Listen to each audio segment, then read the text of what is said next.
Welcome to Norse Code, the number one podcast for Minnesota Vikings. I'm your host producer. My name is James Fagashnik. Thank you guys so much for listening. And at the other end of the tin cannon string, we have our analyst and co-host. You know him from numerous blogs and podcasts around the internet, most notably from the Wide Left Substack. He is Mr. Useful Human, Arif Hassan. Arif, I'm not really concerned that Dallas is going to come back here. We're recording during the actual game itself. But I am enjoying the hell out of having Brandon Aubrey in the Hell League. Tonight is a night like you get like one or two of these a year if you're an Aubrey owner, and tonight's the night for it.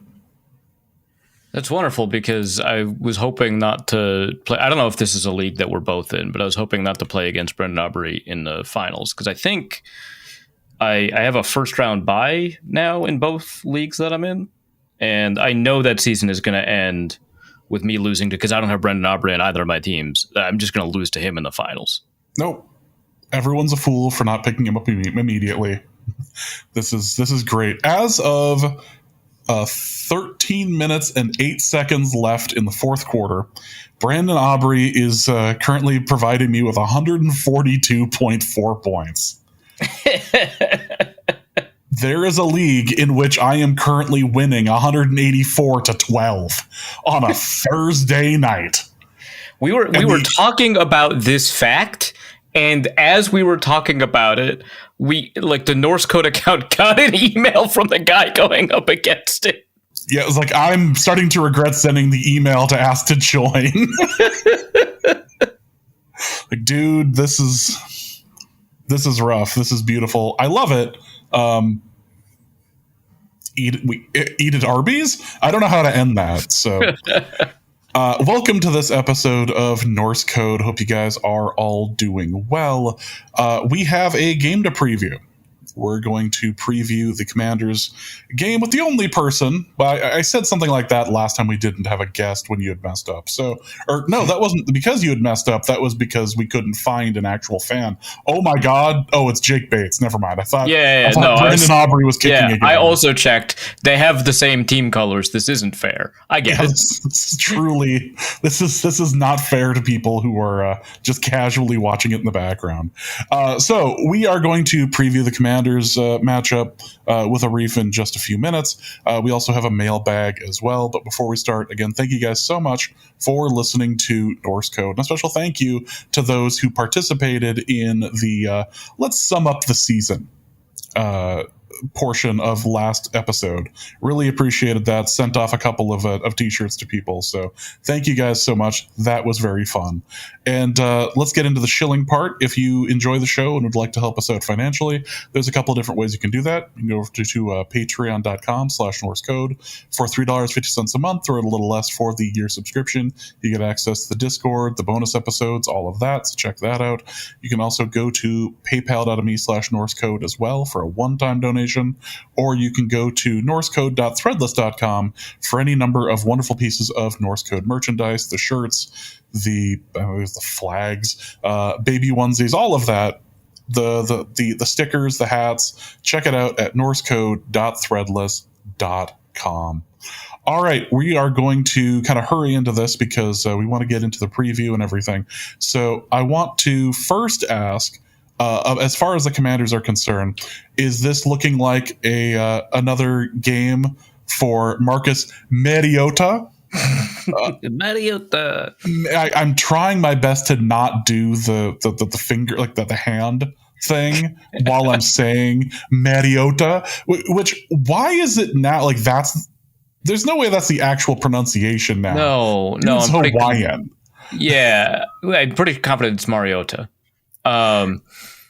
But I don't know. The first year he was in the league, announcers had like a whole deal about how to pronounce his name.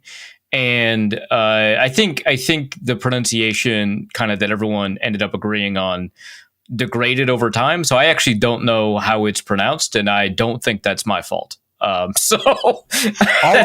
I know is if you've been in the league for this long and just now we're starting to say it a different way, that's not allowed. I'm sorry. Well, unless you're Visanti Shenko. Then you just change it every year. Yeah, at that point, you're just a chameleon and it's fine. And it really, you're just adapting it to whatever team you're playing for. So if you're out on the East Coast for, say, the Patriots, you end up pronouncing it a certain way. In Minnesota, it just kind of like blurs together. Visante, like it just kind of moves like that. So is this a Marcus Mariota or is this a Jaden Daniels game? Last I checked, this was a super game time decision, but I checked before the injury report came out, and a bunch of people that I had been following or talked to had mentioned that they just didn't think, right, that we were going to get any clarity on this, and that he was going to be a limited participant all week, but he was actually a full participant in practice. Now, my understanding of this is that still may not be definitive in terms of whether or not he's going to play, because, at quarterback, you're not getting hit anyway at practice. I mean, in theory, no one is getting hit at practice, but if we're being honest, the quarterback isn't. And so this isn't definitive. I think the way Schefter put it is that he is trending in the right direction. So full participant doesn't mean that he's going to play. So we don't know, but I guess it is trending into Jaden Daniels playing. If you don't recall what happened, his arm bent a super different way than we're used to seeing. And then we got to see it again in slow motion. And it was grotesque. But I had mentioned on the Viking Squad show that it's kind of surprising, and the human body is crazy, that he can still play, well, first of all, football at all, but second, this year. And someone in the comments was like, yeah, elbows are like that. And I don't know if that guy is a medical professional or had an elbow injury or is just saying that, but I love the idea that it's like, well, knees don't do that. Elbows, look, out a couple of weeks. enough of the TB12, like elasticity, nano water stuff, and you're fine. Yeah, his elbows. Don't worry about it. So I'll choose to believe that guy simply knows that information without having been trained to know that information. And so we don't actually know. And there are some pretty substantial differences between who they are as quarterbacks, and I think it kind of comes down to it helps kind of explain how the Cliff Kingsbury offense, is run, right? So this is one of the situations where a team did not. You end up with one of the best backup quarterbacks in the NFL, right? That's kind of the place that they're at, and that allows them to I don't want to say maintain, right? But that allows them to be effective. Let me pull up their week by week EPA per play, but that allows them to be effective in a lot of situations where, let's say if you have Carson Wentz, maybe you wouldn't be as effective. The Cowboys scored again. But if we look at he better not miss. That would be so funny, dude. But against the Lions, for example, they put up a ton of EPA per play. They didn't win because they only scored 22 points and allowed the Lions 44 points. We'll talk about the defense in a second. But they've got the ability to kind of be explosive. They put up 0.08 EPA per play against the best defense in the NFL, the Denver Broncos. So it is clearly possible for them to be effective with Mariota in there, but they are a little bit different. I'll talk about the Cliff Kingsbury offense a little bit as I understand it. Again, I screwed up this week. Last time, against the Ravens, I tried to get a guest, and this time I was just in over my head on the concept of DMing one guy and asking him to help. It's just overwhelmed. So it just shows your lack of respect for any authority as far as commanders in Washington, D.C. are concerned. Yeah, maybe that's the best way to put it. I appreciate that, James. But watching some cut-ups of Cliff Kingsbury's offense this year, mostly with Jaden Daniels in there, not Mariota, it is kind of what you would expect if you saw someone evolve effectively a college offense. We've seen a couple of college offenses in the NFL. We've seen, the Baylor system with Robert Griffin in Washington. We've seen Chip Kelly do his thing in Philadelphia. And we also know that when it doesn't evolve, it gets like really stale and really bad. And we saw what Cliff Kingsbury did in Arizona, where the first half of the season did pretty well, and then the second half of the season didn't. And there was a lot of like static elements to it, like, Terry McLaurin and DeAndre Hopkins, respectively for their organizations, would line up on one side of the field the entire year or something like that. Here, that's not happening this year. McLaurin's alignment is all over the map, and that's kind of matching with the modern offense. But there's still elements here where you can see it is a lot more. It plays with the concepts that you get in college football, not like the same formations or plays, but the concepts. So more with the Kingsbury offense than other offenses, they seem to be playing with space a lot. So they'll either be very condensed or very wide. And that can force defenses to declare a little bit more. If you're super condensed, it's very obvious when you're in man coverage. If you're super wide, it's very obvious when you're in zone coverage, and therefore, vice versa, right, on both of those. And so sometimes you have all your running backs and tight ends and one of the receivers just grouped up, and then you've got one receiver out wide, and that's like a very obvious tell. And that makes things a little bit simpler. It feels like they did that a little bit more often with Daniels than Mariota, but not enough for me to say that was statistically significant. And while it does have the advantage of forcing defenses potentially to declare a little bit more often, it also takes routes a little bit longer to develop and get to their timing.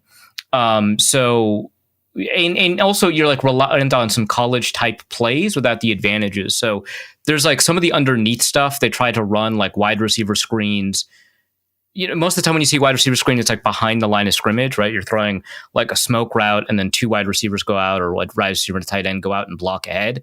We're seeing screen concepts like a mid screen in college, where a receiver catches the ball on like a one-step slant, like a shorter slant depth than you typically see. And then the other receivers, and maybe an offensive lineman burst out to block for him. Stuff like that. But the advantages that you get in college, like wider hashes and the changes in the blocking rules, where you can be blocking 3 yards downfield on passing plays versus 1 yard in the NFL, do make that a little bit difficult, and so it's not as much of a cheat code. And Kingsbury knows that. Like, it's not like he's just trying to transpose this directly, but you'll see some element to that.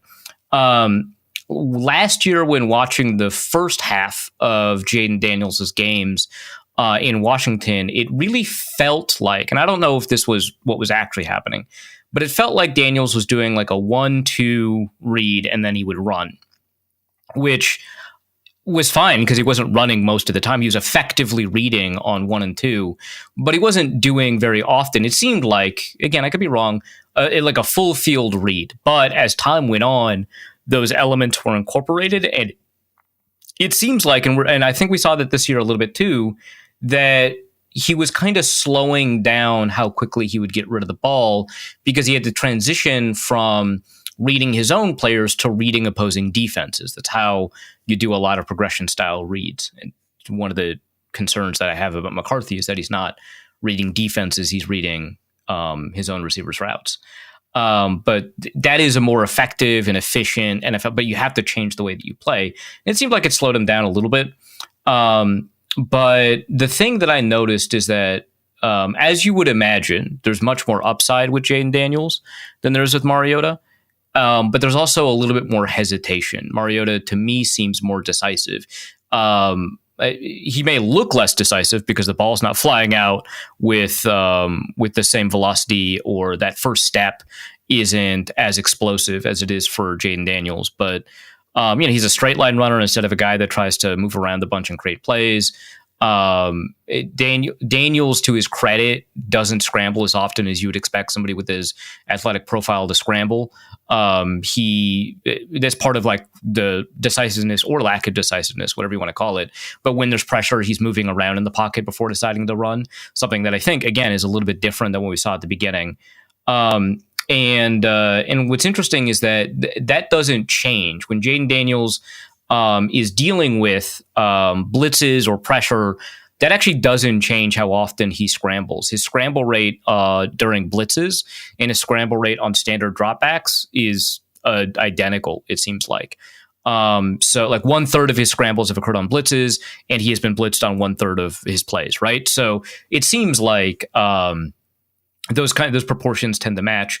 And so it's not like necessarily like a lane discipline thing. Like he doesn't see a lane open up. It really does seem like, hey, if receivers aren't getting open on time, then I will consider scrambling. So there is that, but that is not to say he doesn't get affected by blitzing and pressure. It seems like in a clean pocket, he's much better than Mariota. And in a pressured pocket, Mariota might be a little bit better because Jaden Daniels does, in my view, hurry his reads in either a blitz or under pressure. Both, like either or both, right? And because of that, we do see more big plays under pressure than we see with Mariota, and more turnover-worthy or mistake-ridden plays than we do with Mariota. So like a lot of his turnover-worthy passes have occurred on blitzes, not even pressured blitzes. There is kind of a big play element to which is not to say Mariota cannot produce big plays at all, but there's a more big play element when Daniels is on the field, which I think is pretty intuitive. But I think in terms of keeping the offense on schedule, like Mariota's got to be one of the best backup quarterbacks in the NFL right now. Like him and Jacoby Brissett are doing well. The Cardinals' offense isn't good, but him and Jacoby Brissett are doing a pretty good job of maintaining structure within their offense and finding ways to help produce points. All right, Lions scored. There's another Gibbs touchdown. Yeah. One thing that I've noticed, I read an article and then looked to see if it was still true, is one thing that happened. So Cliff Kingsbury has been an offensive coordinator for quarterbacks that have gotten injured multiple times and have returned in the same season. So Kyler Murray twice because of a hamstring and because of an ankle. So that was in 2019 and 2021. And then last year, Jaden Daniels had a rib fracture in week 7.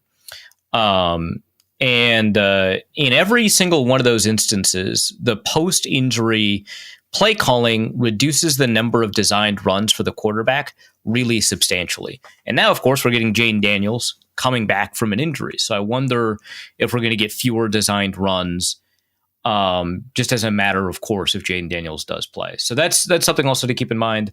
Remember the Vikings game against Jalen Hurts and the Vikings game against Justin Herbert, where a high blitz rate and the ability to produce pressure did not mean very much because they couldn't take the quarterback down. And they did not do a very good job with lane discipline, which when they went up against an immobile quarterback like Jared Goff was not a concern.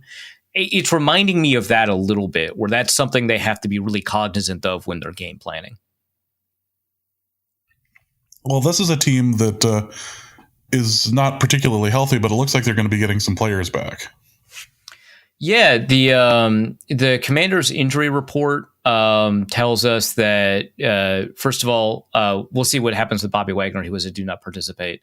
But like Frankie Louvu and Noah Brown are, full participants.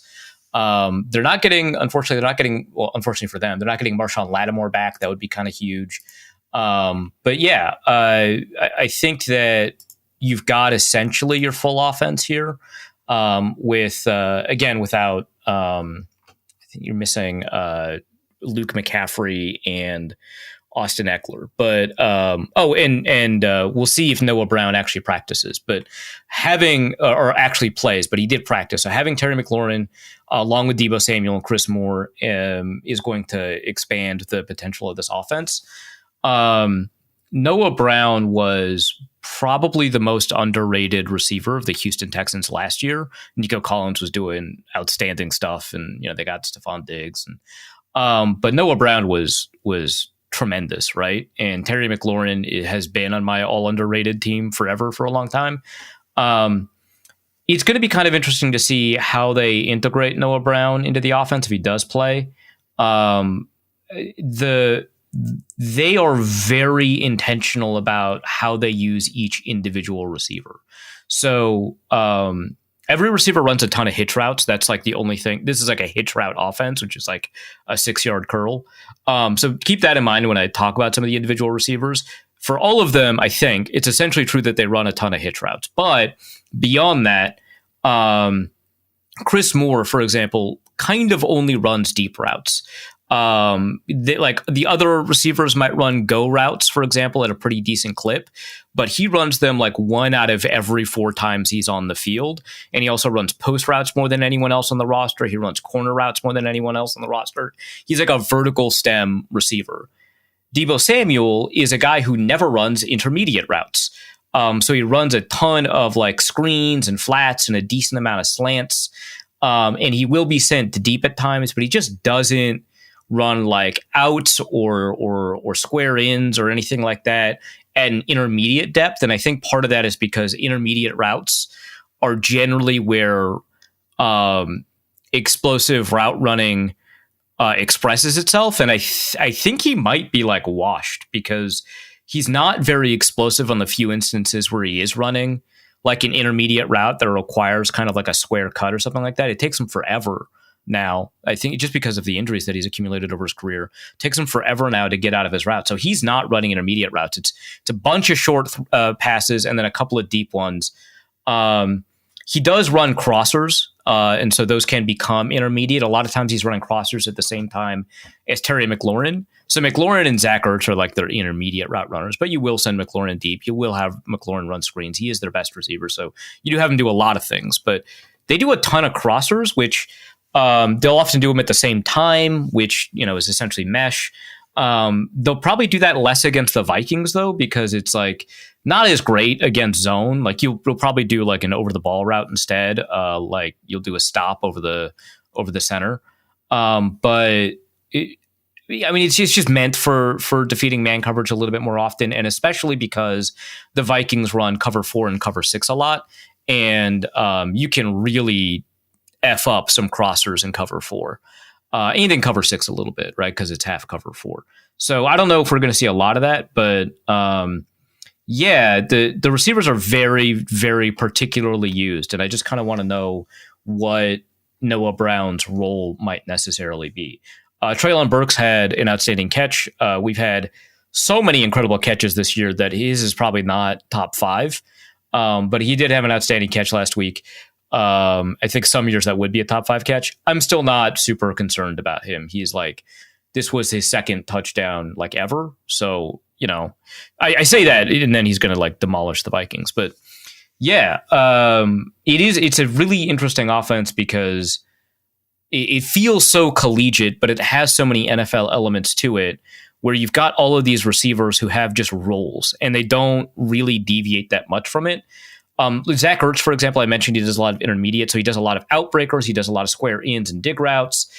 He does run a fair amount of slants, and I think we'll see that from him and Terry McLaurin a lot because the Vikings pressure a lot. But the Vikings also simulate pressure at the highest rate in the league. A lot of times when you pretend to rush more than 4, the people dropping back in coverage are like your defensive ends or outside linebackers or whoever, and they're in the passing window for those slants. So there might be some turnover opportunities this year. Those turnover opportunities have existed for the Vikings a lot, and they haven't actually taken the ball on. Well, last week they did, I guess, but like we'll see. There's opportunities; they have to take advantage of them. But yeah, and then one last note on the skill position players: John Bates is a very, very good blocking tight end. I guess the Commanders consider him the best blocking tight end in the league, which is impossible. The Vikings have the best blocking tight end in the league. Those both can't be true, right?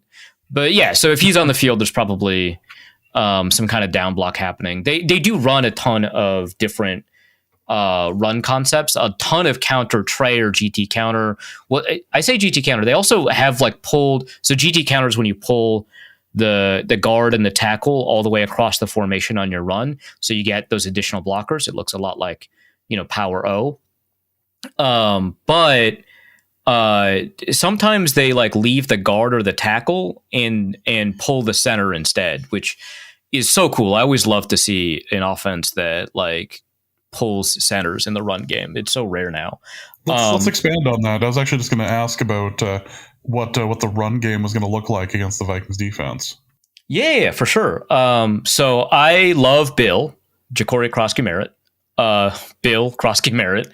I think he's fun. He was at the Shrine game, and he was amazing there.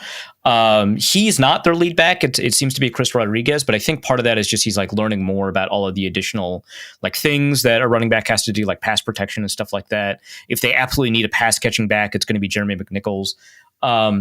But the running game is, I'll say that the run blocking is not the most outstanding. I think the pass protection is a little bit better than the run blocking is. But it is, like, I would argue, functional. I don't know how else to put it. The backs do a pretty good job of generating yards after contact. That might be why. They do convert a lot on third down when they run the ball. I think they're like number 3 in the league or something like that.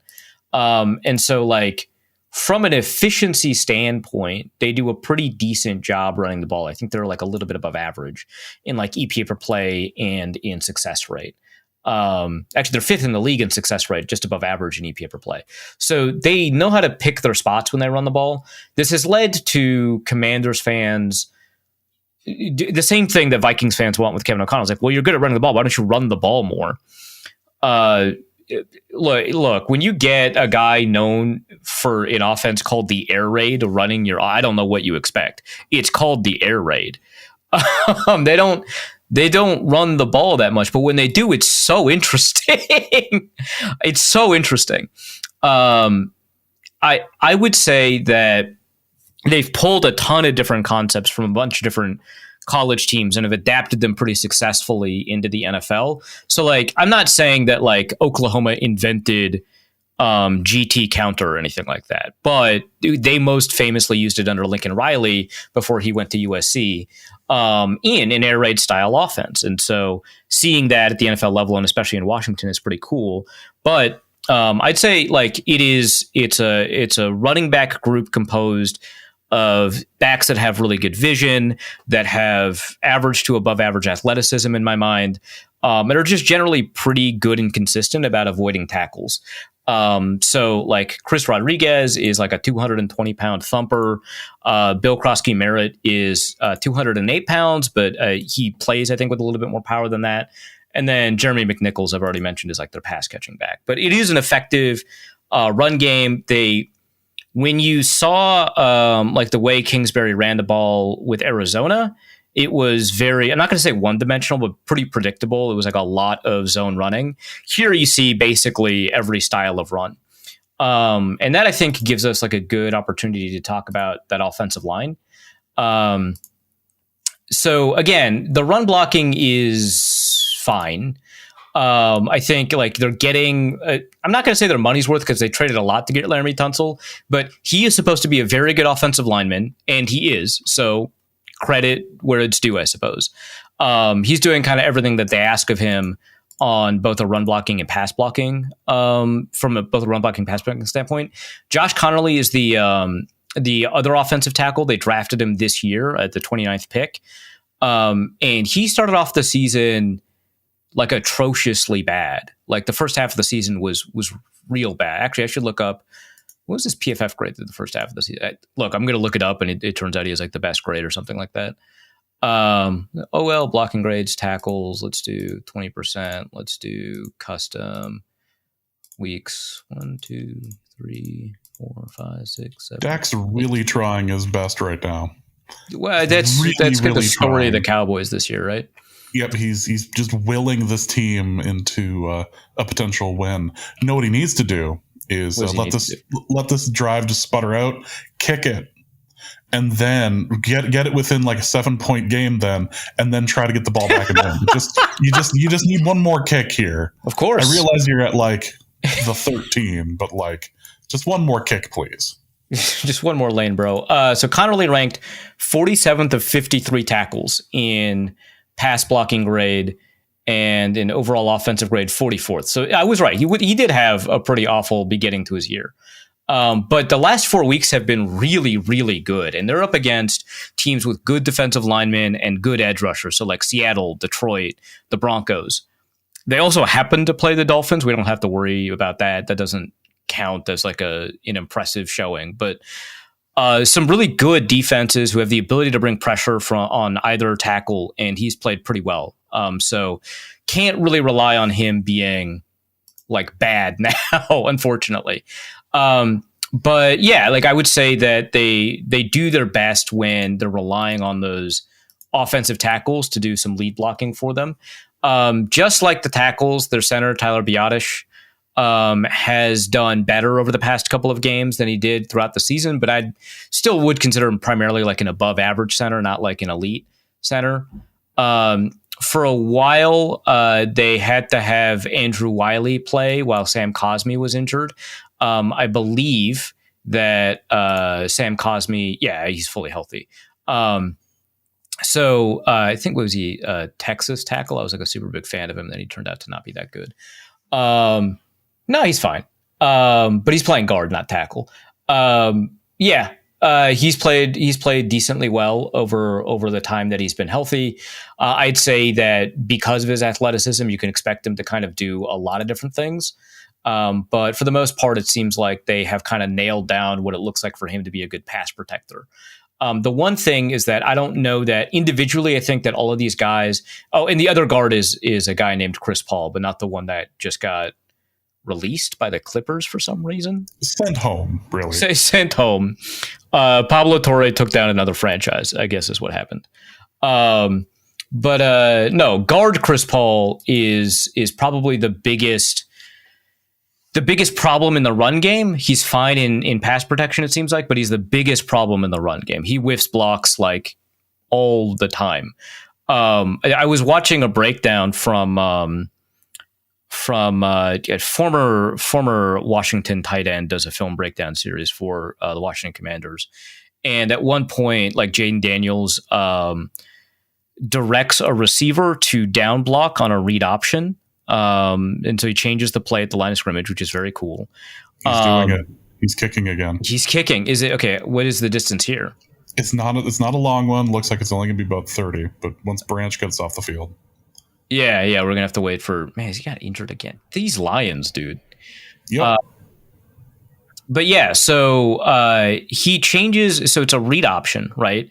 And in that read option, you've got an unblocked defender, right? And he changes the play to block that defender. It sounds like that's what the Commanders were saying, which is crazy to me. And he has a receiver like down block. It's not like he pulls a blocker to do that. He's like taking a guy from the second level, blocking a guy at the first level. And he pulls it and he runs for like 22 yards. And the whole deal with it, like the producer asks, hey, so what was he reading then? And they kind of don't know because they don't know what his eyes are looking at. But one of the things that they posit is that he is reading the fact that Chris Paul absolutely whiffed a huge block. And that's like part of the read, which would be crazy, right? Because it's pretty rare for a quarterback to be able to read more than one player on a read option. They were telling a story about how Cam Newton had the ability to read 3 players in college on read options, which I do believe. But like, or it might have been Mariota who was doing it. Actually, it was not Jaden Daniels, it was Mariota who was doing it. But that would be nuts to me if he was. But yeah, like Chris Paul is probably who they're attacking when it comes to like winning in the run game and stuff like that. And probably you're going to send your blitzes at him, even though he's decent in pass protection, because if it turns out to be a run play, not a pass play, you can still turn that into a positive play. The one thing I'll say is that individually, all of these players seem to be very good at pass protection. I would say also their communication is not outstanding and their ability to set protections is not great. And so blitzing is still going to be like a huge benefit for the Vikings, who the Vikings have been blitzing at like an obscene rate over the past 5 weeks. Like they were number 3 in the NFL through like 7 weeks or something like that, or maybe number 2 in the NFL. Depends on who's doing the asking, right? Or who's doing the charting. But like over the past 5 weeks, let me pull up the next gen stats data on that. Let's do week 9 to week 13. Their blitz rate, according to next gen stats, which is lower, is 60%. So that's unholy. That's crazy. So like 2 years ago, the Vikings had, well, also last year, but to demonstrate how crazy this is, 2 years ago, the Vikings had the number 1 blitz rate in the league by a reasonable margin, not like by an insane margin, by a reasonable margin at 40%. So to do it at 60% is crazy. In the first half of last week's game, they blitzed at a 75% rate. They led up in the second half against Sam Darnold, but it was still 67% by the end of the game. Just absurd. So I think that's probably going to continue. They leave some pretty big voids in the intermediate range when they do that. Obviously, that's like the whole deal. And again, this is a team that isn't exploiting a ton of intermediate throws. Like, there's only two receivers that tend to run intermediate routes. Again, we don't know what Noah Brown's going to do. There are only two receivers that tend to run intermediate routes without any regularity. One of them is Zach Ertz, who's playing a lot better than I thought he would be at this point in the season. He's playing really, really well. But yeah, they force quarterbacks to hurry the process, and it feels like that is something, especially if it's Jaden Daniels, not Marcus Mariota. Again, Daniels is a better quarterback. I'm not saying that that's not the case, unambiguously. But one of the advantages that you have with Daniels instead of Mariota is that you might be able to force him to rush his reads a little bit more often. What a kick return. Oh my gosh. Yep. Dallas is just going to let this one slip away. Yeah, that's which again in the tradition. But yeah, so I think that we're probably going to see a lot of those blitzes. I think manning up against these receivers is probably going to be a losing proposition given how little I think of the Vikings secondary. Again, I mean, I like Byron Murphy. He's not playing as well as he did last year, but I like Byron Murphy. But it's just like Isaiah Rodgers is such a volatile player, and then the rest, right? Like whatever is happening, like Fabian Moreau is out there. I don't know. I don't know that they match up well, even if Deebo Samuel is washed. Well, let's talk about our offense, but let's talk about the defensive side of the ball, because this is going to be the group that is going to do its best to make JJ McCarthy play like JJ McCarthy. Yes, right before we recorded, someone in the Discord sent like a hot take, right? Which was, this is going to be McCarthy's best game thus far. He is going to actually have a positive EP per play that I will be forced to talk about. I think there's actually a decent chance of that. Again, as like a McCarthy pessimist, not hater, pessimist for his ability this season, I actually think there's a decent possibility of that. And the reason for that is, so the defense has been playing very poorly, and there's like a number of reasons for it, right? They lost Dorrance Armstrong, they lost Marshawn Lattimore. Okay, fine. They've had some. Dietrich Wise is a good player that they don't have access to, right? They've lost some players, right? But it seems like a lot of this has to do with their play calling. And so in week 11, they switched defensive play callers from what's his name, Joe Witz. From let's see, we have it here, Joe Witt. Sorry, no S. Joe Witt Jr. Back, not I shouldn't say back, but to Dan Quinn. And when Dan Quinn took the job at Washington, one of the things that he mentioned was that one of the reasons that he struggled so much as a head coach in previous stops is because he was doing too much. He was calling the plays and helping design the defense and doing all the head coach stuff, which, like, if you're paying attention to the Kevin O'Connell conversation, might sound a little bit familiar. But that was one of the things he said at the beginning. But now he's taken over play calling. And that's been since week 11. So that's only 2 games. We don't have a huge sample of it. But it does seem like the defense has changed really dramatically in what they've been doing. So again, against 2 teams, so small sample, but they deployed almost every coverage and shell that you can think of at about a league average rate. They did cover 1 at a league average rate. They blitzed at a league average rate. They did cover 2, cover 3, cover 4, even cover 6 at a league average rate. So they had single high and 2 high shells at a league average rate, right? And so it was unpredictable what they would do from down to down, from play to play, whether they were in man or zone, whether they were going to blitz. It was, and some of the problems were not necessarily schematic. Players were missing a ton of tackles. There is an athleticism problem on that defense. I think Bobby Wagner is playing all right, but it is so obvious, in the same way that like Harrison Smith is playing pretty well, but it's so obvious that there are athletic limitations. And if you can find a way to get into a position to exploit them, then you're in a really, really good spot. I mentioned at the beginning of the year that the Vikings have the oldest or second oldest defense in the league by expected starters. The oldest is the Washington Commanders.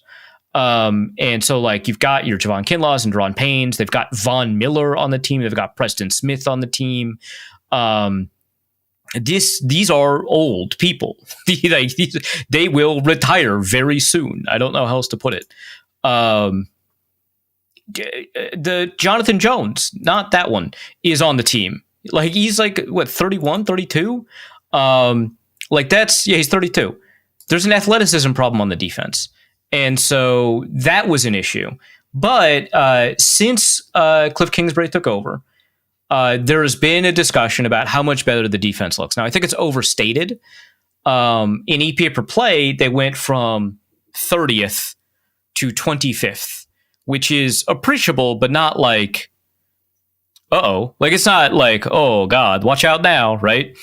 And they vastly simplified what the defense looks like. And that's kind of why I'm saying that despite the fact that the defense is seemingly playing a little bit better, that there might be some opportunities here because they're just a zone cover 2, cover 4 defense. Over the past 3 weeks, so 2 games for them because they had a bye, they have run cover 2 high shells at the highest rate in the league. They've blitzed the least amount in the league, have run zone coverage at the highest rate in the league. It's been a very simple, I would even venture to say that it looks more like a landmark system than it does a pattern match system. So for people who don't know what I mean by that, what you generally think of when you think about zone defense, what image that evokes is what's called a spot drop or a landmark or country. So like country cover 2, country cover 4, where a player will drop back at, once the snap happens, drop back to an assigned landmark, an assigned spot on the field, and then defend an area of the field by reading the quarterback's eyes and moving around based off of that. So a receiver enters their zone, they start picking up that receiver. When a receiver leaves their zone, they hand that receiver off, right? But they're reading the quarterback's eyes. That's what we think of when we think of zone coverage, and that's what's been true for, almost the entire history of football. But when Nick Saban and Bill Belichick introduced pattern matching, and it took over, like one of the early adopters was actually Mike Zimmer. It has led to players who start off their play on defense in a zone coverage, but they play it like it's man coverage. And what the zones do really, and it's not even necessarily fair to call them zones, is give you a list of if-then statements about who you're going to cover. So the outside cornerback will be reading the number 2 receiver. So receivers are numbered outside to in. So the outermost receiver is number 1. The first slot receiver is 2. If there are other receivers between them and the line of scrimmage, that receiver might be 3 or 4. And then to the line of scrimmage, and then the other side, all the way on the other sideline, that receiver is the 1, etc. So the outside cornerback will read the number 2, and if the number 2 does this thing or this thing or this thing, then the outside corner is going to do this. Or maybe the inside corner is going to read the number 2, or maybe read the number 3 or read the number 1, whatever. You're reading a receiver, and then that determines who you're going to pick up in coverage. And it doesn't seem like they're doing that. It seems like they're playing really classic 2 high shell style defenses with zones. That might change, right? It's been 2 games of this at a high incident rate as they're handling this new play calling regime. But it wouldn't shock me if, because you've got a head coach calling plays midway through the season who now has to pick up that play calling duty, that they're simplifying things on defense. And that might lead to some opportunities where JJ McCarthy is not going to get absolutely punked on like a coverage rotation or something. It is possible. I could see it happening. I am not the most optimistic when it comes to anything, but also specifically this. It's an interesting kind of place that they've put themselves in. In terms of like the individual players on defense, again, very old group of players. If we wanted to start up front, so again, Dorrance Armstrong is not healthy. I don't think that they're getting a ton of snaps from Johnny Newton. It's still Daron Payne and Javon Kinlaw doing a lot of stuff for them. So Johnny Newton, I think, was their 2024 second round pick, and by the consensus board, I think he was supposed to be like a first round pick, like a mid or even high first round pick, if I remember correctly. But it's a bunch of expensive players up front, so we're not seeing that necessarily. So let me take a look at the pressure rates for all of these players. Team Washington, right? Yeah, they're playing against Washington this week. That's right. Good job, Arif. I was just happy you didn't go any like nicknames or mascots or anything for it. Just went straight on the city and called it good. Yeah, it's a habit born out of necessity, let's say. So again, this is not a team that's blitzing a lot. When they do blitz, they have a blitzer named Frankie Louvu, who is, I would say, like a poor man's Anthony Barr, or a equivalently useful Ivan Pace. I don't know how else to put it. I like Frankie Louvu a lot, but he's struggling a lot this year. But in terms of like who's rushing the passer and stuff like that, they're not getting a ton out of Daron Payne. They're not getting a ton out of Javon Kinlaw. Von Miller is just not doing stuff at the same. Like every so often, you're like, oh my God, that's the Von Miller I remember from like Denver. That's crazy. But for the most part, he's just not producing pressure at the same rate. His athleticism is sapped. Again, Dorrance Armstrong was their best pass rusher. He's injured. And then from there, like, I don't know, Preston Smith is not really doing much. Jacob Martin is not doing much. It's tough from a pass rush perspective, what they've been able to try and generate. I think that the fact that they're not doing a ton on defense is making them a little bit better in terms of their individual one-on-one matchups. Because you don't have to spend, like, if you're a less athletic defensive line, especially a less athletic one that you're used to, then it is not super helpful for you to do a bunch of stunts and twists, because it requires a lot of explosive movement and lateral agility before you can even step forward and start threatening the pocket. And I think getting rid of some of those stunts and twists has made them a little bit more effective in the past couple of weeks. But ultimately, this is not a defensive unit. First of all, they're missing tackles a ton. This is not a defensive unit outside of the guy who's on IR that terrifies me too much. It's just when you've got a quarterback that's holding onto the ball for 3.3 seconds, someone's going to get home anyway. It kind of doesn't matter that like Daron Payne is not the guy that he was 3 years ago, or that Javon Kinlaw isn't the guy that he was for exactly 1 year in San Francisco. Like he was good for a very short period of time. Or like Von Miller wasn't the one person he was 5 years ago, right? Like that may not matter, but in a direct 1-to-1 matchup, I actually, the injuries aside, like the Vikings offensive line versus this pass rush, the injuries are probably like, I think you just line up Von Miller against Justin School and it's like, yeah, you might not be the athlete you were, but A, you're a better athlete than that guy. And B, you have like tricks in your book this guy hasn't even heard of. It's not like you're up against a veteran starting offensive tackle. You're against a guy that just hasn't had that many pass rush reps. So that is a problem if like you're not getting Donovan Jackson or Christian Darrisaw. Plus Darrisaw is not playing up to the level of athleticism that he needs to, and I think that's a lingering knee issue problem.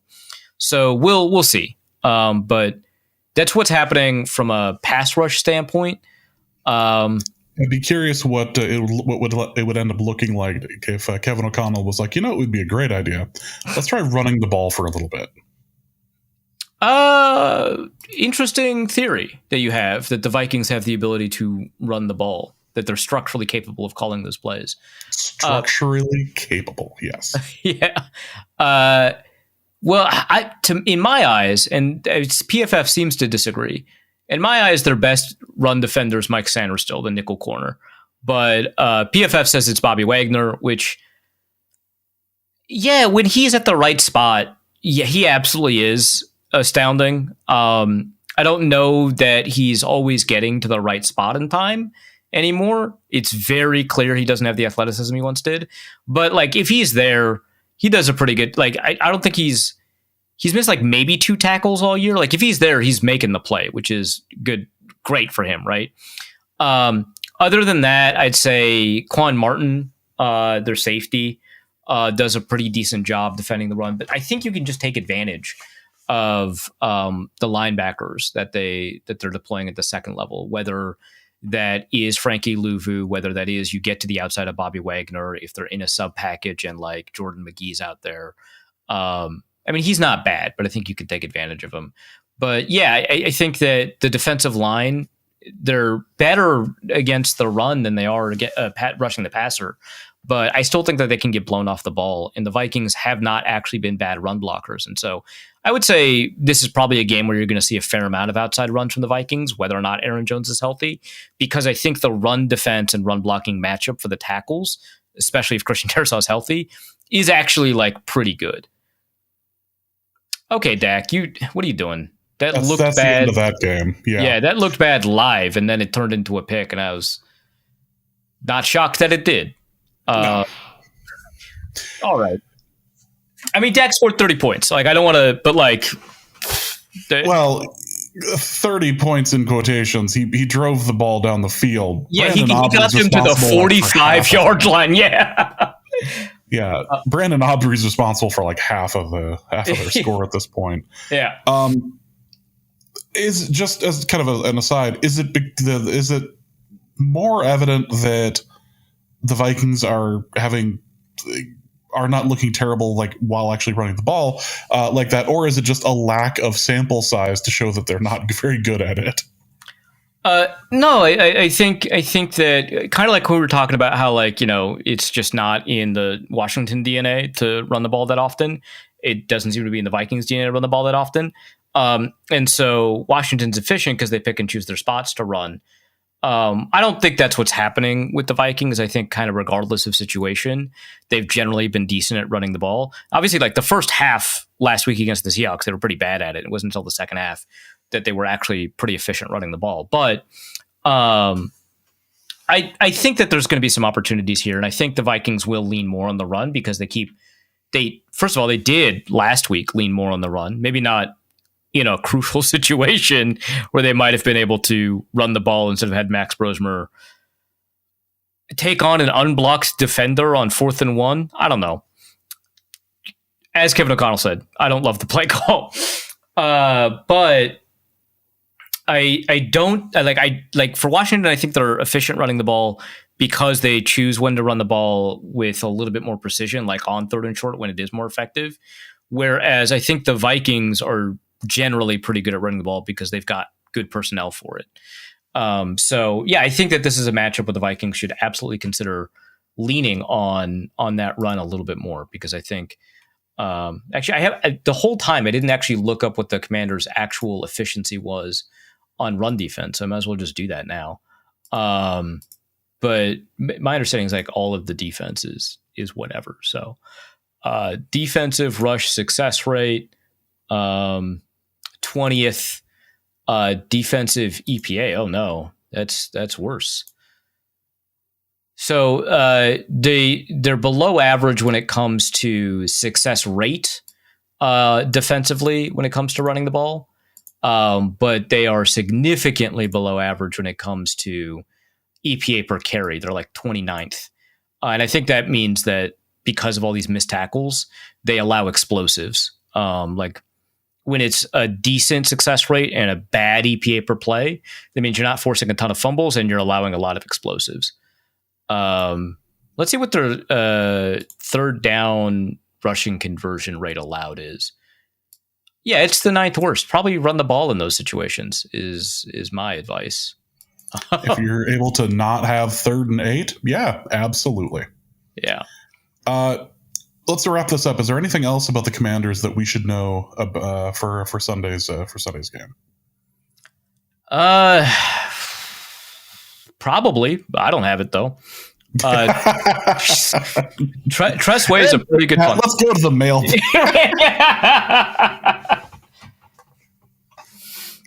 Phenomenal. This is if you'd like to support us financially, you can do so at patreon.com/NorseCode. Help us hire a commander's guest next year. Yeah, this is a funding problem. That's a good point, James. Yeah, for $3.50 a month.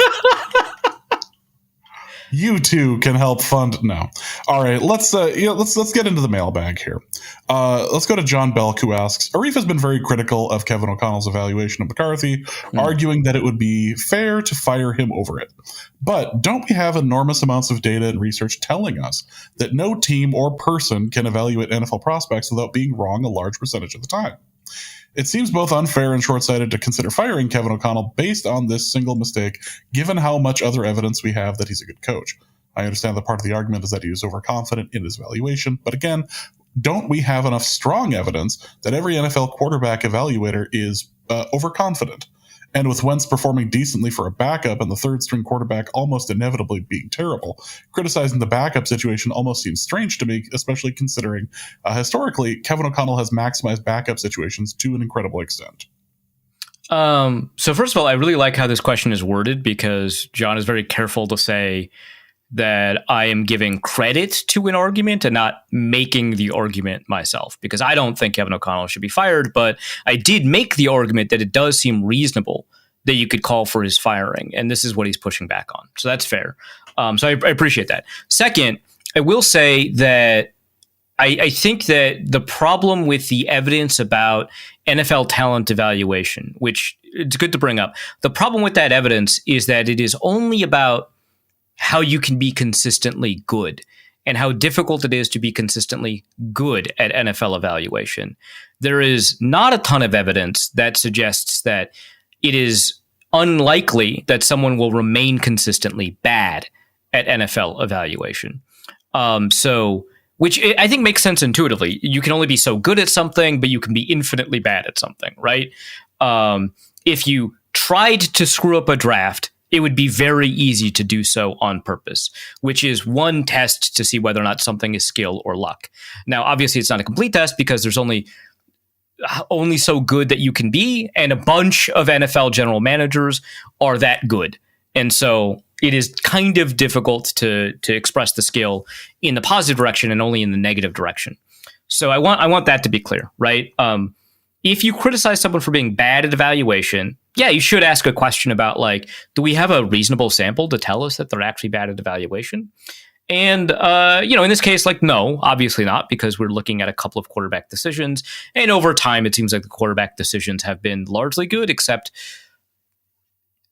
it was a lot of bad decisions at once, is what I wanted to say, right? Like, they did a good job acquiring Joshua Dobbs, right? Which was a midseason acquisition, which would maybe imply that they didn't have a good backup plan. But actually, Nick Mullins was hurt. That was their backup plan. And so that's why they had to acquire Joshua Dobbs. They did a really good job of in-season evaluation of that option. And having acquired him, were able to get 2 out of 4 good games, which is pretty unlikely out of a third stringer, which we saw because Jaren Hall was not good. And so for effectively a third stringer, Joshua Dobbs did, I think, outstandingly. And then Nick Mullins comes back and he allows you to score 3 points against the Raiders, which is enough to secure a win. God, the NFL is so funny. Yeah, funny was the word we were using to describe that game. Yeah, but the inability to guarantee a genuine competition to Daniel Jones is in part a product of your evaluation of Daniel Jones. Obviously, a big part of it was your evaluation of JJ McCarthy. But I think it is the case, and the Vikings did offer more money than the Colts. I want that to be clear. But it is the case that the Vikings, had they properly evaluated Daniel Jones, which would have been difficult because he was only a practice squad player. But if they had properly evaluated Daniel Jones, then they would not have let any of this crap happen, right? So they misevaluated Daniel Jones, they misevaluated JJ McCarthy, and I would argue misevaluated Sam Darnold, because if they had an understanding of how likely good this year would be, understanding that the last 3 weeks for Darnold have not been quite as good, they probably would not have screwed around with this JJ McCarthy stuff, right? Even if they misevaluate McCarthy, I think understanding how good Sam Darnold is means you don't let him leave the building. So they made 3 actually 4 misevaluations, because they also misevaluated Sam Howell. They did that all in one season. And so I think doing that all at once, and again, a lot of it pivots around a misevaluation of one player. So you don't want to overly weight it. But that problem is so significant that it makes sense to me that somebody would be like, you got to let somebody go for that. And obviously, I think probably Kwesi Adolfo-Mensah is the one you want to let go. But Kevin O'Connell plays a deep role in that kind of decision making. You should have insisted that, first of all, on a good backup quarterback, and then on whoever the backup quarterback is there for training camp, even OTAs, perhaps. Like, it's kind of a crazy situation that your primary backup was not on any roster, much less this roster, until like the season began. So yeah, I don't think Kevin O'Connell should be fired. I think you should probably have a conversation about what his role is in these decisions. Really difficult to extricate a quarterback whisperer, and especially even just a head coach, from a quarterback decision. But and keep him on staff because he's so good at all these other things. But I still think it's fair to, if you screw up 4 quarterback evaluations at once, dog, that's so bad. It puts you in the situation that we are at now. Yeah. Let's go to Josh, who asks, JJ McCarthy's process is too slow. It's easy to see the difference in one play reads versus the ones requiring to read in the field, or half of it. Does mental processing speed ever really change? Will Justin Fields one day cross that gap, or is it a fixed trait? My understanding, based off of talking to cognitive scientists for my S2 story, which I want to be clear, I think some people have come away with the impression that I've, like, after changing my mind on S2, that I bought what they had to say kind of at face value. And I talked to like at least 10 other cognitive scientists unaffiliated with that company to determine the veracity of what they were doing, and confirming any of the statements that they had to say about the general understanding of cognition for athletes. And so my understanding, based off of talking to all of those people, and in addition to the S2 people, is that the thing that we would call processing speed, which is a series of like a bunch of different related cognitive skills that you can isolate and categorize to some extent, that are distinct from each other, that we all kind of group together in the context of processing speed, does not really change that much after about 15 years old. But you can train a specific skill that is related to cognitive processing such that you can get ahead of those limitations in processing speed, which is what they found when they started applying their research to like baseball players who would chase like curveballs a lot. So in a sense, mental processing speed doesn't really change, but the issue is we don't know if the problem is mental processing. Like if you take a long time to make a decision, it could be that you've trained your eyes to look at the wrong thing, and which I think is what McCarthy is doing. He's looking at his receivers. And you might be processing at an average or above average level for your position, but you're reading something that takes longer to get good information out of. And so it's taking you longer. So if you start reading conflict defenders and start reading defenses, you might process faster because it's a more efficient way to acquire all of the information you need to make a decision in 2.5 seconds about where to throw the ball. On top of that, the second thing is that there are quarterbacks who I feel like personally, based off of watching them play without being able to confirm that that's what's happening, who process at a reasonable level. They figure out what they need to do in the right amount of time, but aren't confident. They have a need to kind of confirm before they make a decision. This is actually kind of why, like I remember, and this is like years ago, so I'm remembering a half comment that someone made as kind of a joke that I don't think is actually a thing that people tend to believe. But someone made a joke once that, and I'm not like offended by the joke, but like they made a joke once that like quarterbacks with OCD must be pretty good because of how detail oriented they are, which is like not really how OCD works. But like this is actually why that might not be true, because one of the symptoms of OCD, it's an anxiety disorder, is the need to constantly check on things that you know intellectually to be true. So having to remember whether or not you locked a door, even though you do remember locking the door, and checking in your head or actually physically checking the lock in other cases that you have locked the door, which is a little bit different than the classic OCD symptom of flipping a switch on and off or locking the door over and over again. That's more of a, you have to do it the right way, otherwise anxiety, right? But there's a mental checking aspect. And so if you have that symptom, you're not going to be a good quarterback. That's just or you have to do a lot of probably exposure response therapy to get over it. But like whatever it is, having the information and acting on the information are two different things. And I think that was one of the issues that Caleb Williams had.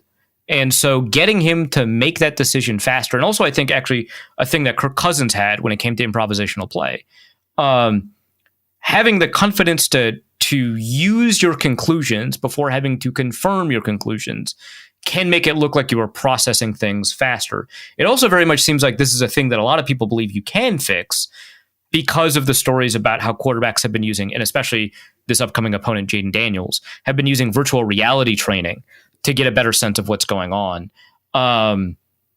So for people who don't know, Jaden Daniels, evidently his rookie year, maybe in college, because they have a very advanced sports science program at LSU, was training in virtual reality in a way where all of the players were sped up. And so he had to make decisions much faster than you would actually have to do on an NFL field.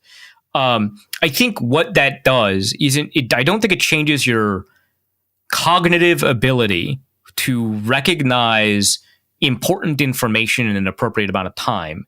I think what it does, which is the thing that can't really change, what it does is it changes the heuristic or the strategy you have to sift through all of that information in more efficient ways, not faster necessarily, but understanding that this is the information you need to process and not this information, right?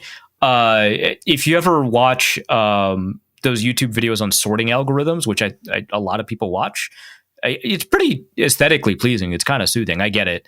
But you'll notice there's a bunch of different sorting algorithms, right? And some of them are way more efficient at sorting, numbers in, consecutive order or whatever it is, than others. And the analogy here is that you might stumble into, after repeated exposure to faster play, stumble into a more efficient sorting algorithm for all the information that you're seeing. But you're not actually the CPU isn't any faster, right? You're not processing any faster. So I don't know that it's baked in the cake for McCarthy that he is going to keep making decisions very slowly, especially because it feels like a lot of rookies are in a spot where they make decisions slowly, and then the quote, they catch up to the speed of the game, or quote, the game slows down, or whatever. They more efficiently process the information that they're receiving, which I think is certainly possible for McCarthy, but I do think it is something you have to pay attention to, the possibility that he might be capped in terms of his ability to receive that information at an appropriate amount of speed. Next question is going to be from Jogger, who asks, how much leeway should we grant McCarthy due to his age? Understanding that he has been bad this year, part of my perhaps baseless hope on McCarthy improving has to do with him being so young.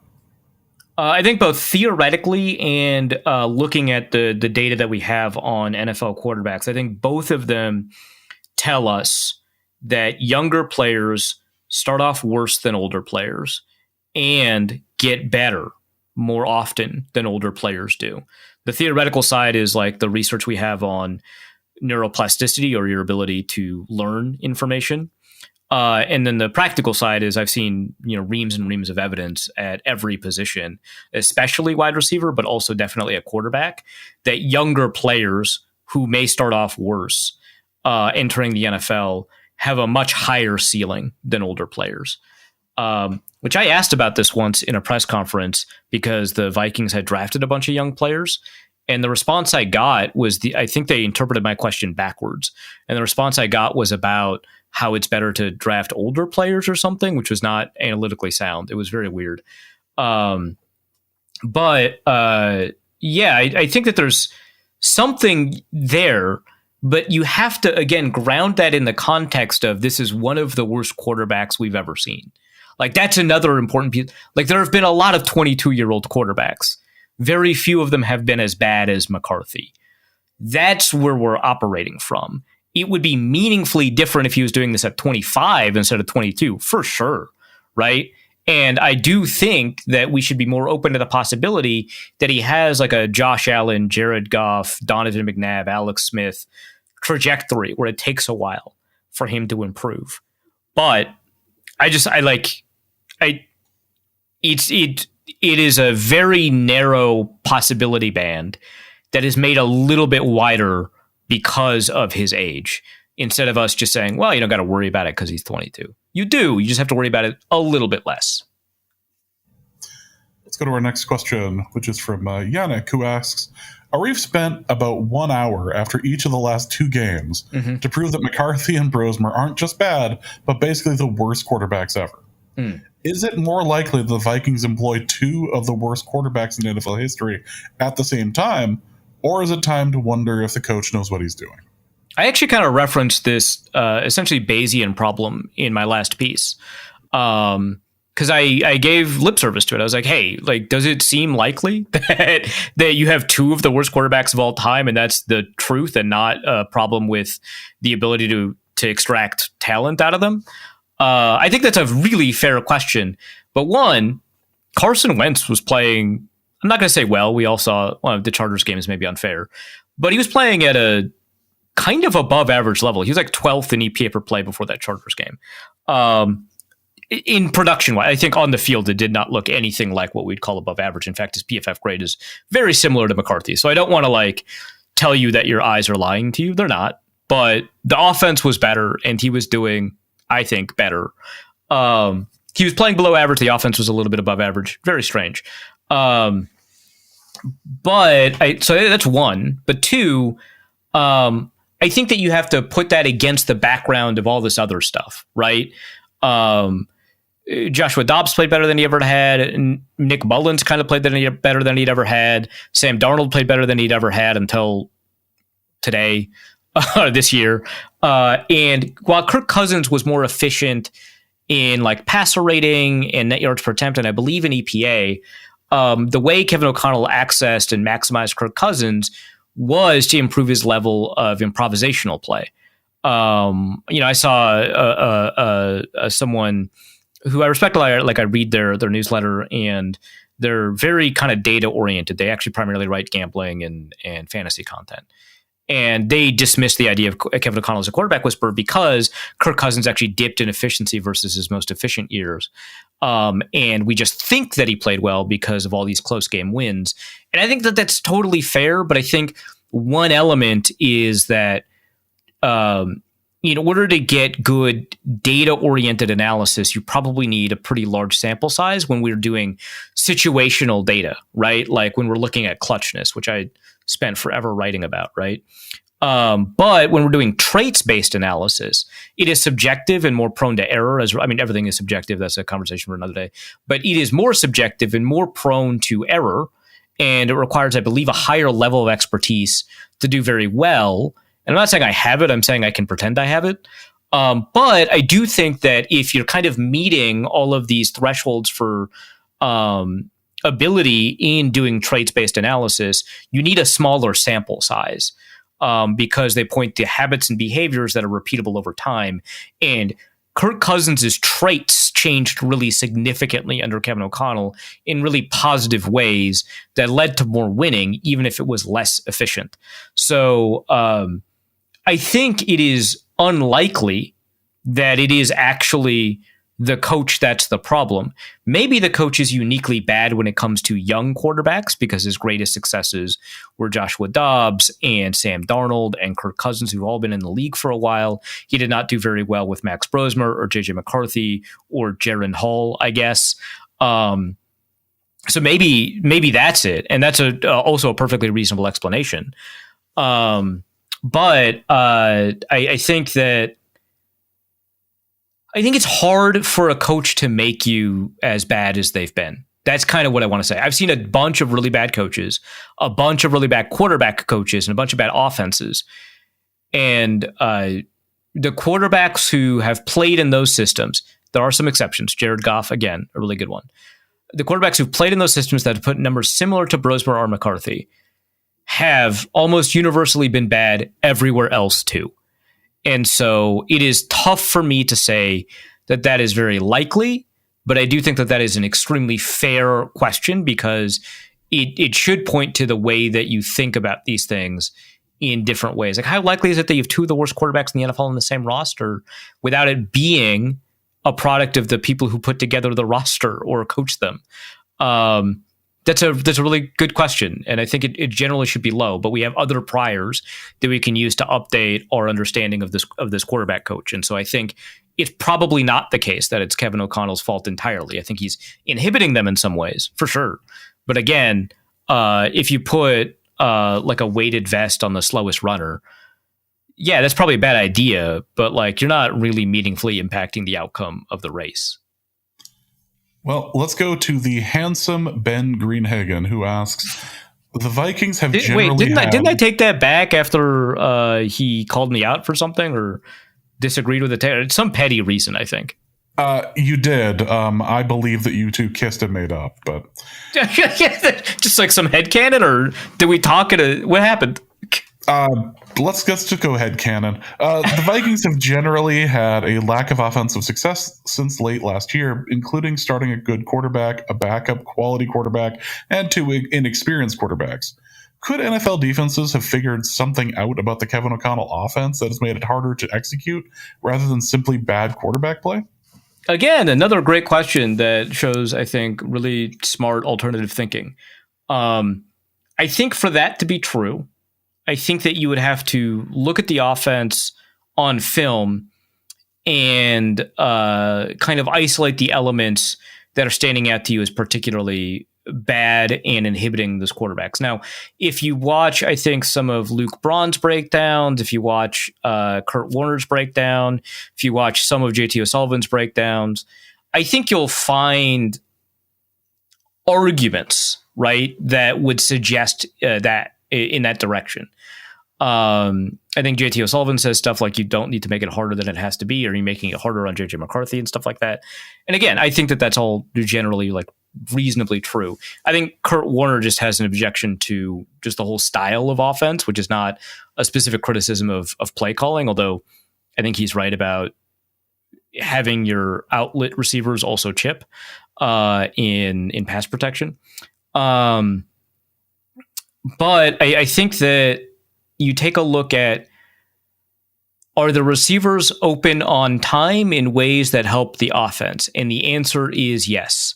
That's like the fundamental question to me. I'm looking at the film, I'm looking at the structure of the play, I'm looking at the timing of the play, and I'm looking at receivers, and I'm seeing that they are open or can be thrown open by a competent, accurate quarterback. And I don't think NFL defenses have figured out the Kevin O'Connell offense. I think Kevin O'Connell has engineered a way to figure out the Kevin O'Connell offense by taking a lead on acquiring bad quarterbacks. The user named He Proceeded to Drink 11 Iced Coffees asks, how much should a team, be it the Vikings or a team in a comparable situation, be willing to give up in terms of draft capital, money, time, investment to get a veteran bridge quarterback in the building while they figure out if they can make something out of the guy they drafted who isn't looking that great? I think that you should. Well, I don't know about draft picks, because at some point you're going to like, because it's a bridge quarterback and not a quarterback of the future, you're going to want to use those draft picks on a quarterback eventually. So I wouldn't be that aggressive about draft picks. But like the Vikings offered Sam Darnold $10 million per year. Now, in some ways, they maybe got lucky on Darnold, like in addition to having like a really rock solid evaluation of him. So I don't want to say that's purely an evaluation thing, but I think that you should invest maybe even twice that, but certainly I think at least 15 million on a quarterback in this situation. Now, I think Jacoby Brissett is under contract, I think, for next year, which is pretty unusual for players in his situation. But then again, the Kyler Murray thing is pretty unusual. He's under contract in 2026. His cap number is only 7 million. What in the world? I would probably be pretty comfortable trading for him and giving up some draft picks, but I'd be pretty careful about making sure that there's nothing. I wouldn't trade like a 3rd round pick for him or anything like that. But that's like a guy I would target. Otherwise, I would even think, like, I've hated Kenny Pickett forever, but I would think about seeing if Kenny Pickett's available after whatever's going on with the Raiders. Ask questions about Jameis Winston in multiple ways, I suppose, and see kind of what he's worth. I mean, he's getting paid. They envisioned him as a 3rd quarterback when they signed him, right? That's got to be the... Yeah, he was 3rd on the depth chart initially. Yeah, which is just a crazy... Okay. He got signed for... What? $4 million per year? Okay, well, you could spend up to $15 million a year, in my opinion. But I mean, if you can get a Jameis for $4, that's good real estate. Did you see his post about...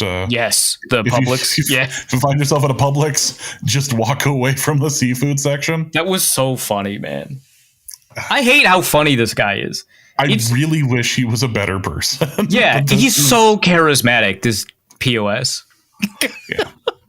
Let's go to Don John, who asks, percentage chance that Cousins is back in purple in 2026, speaking of?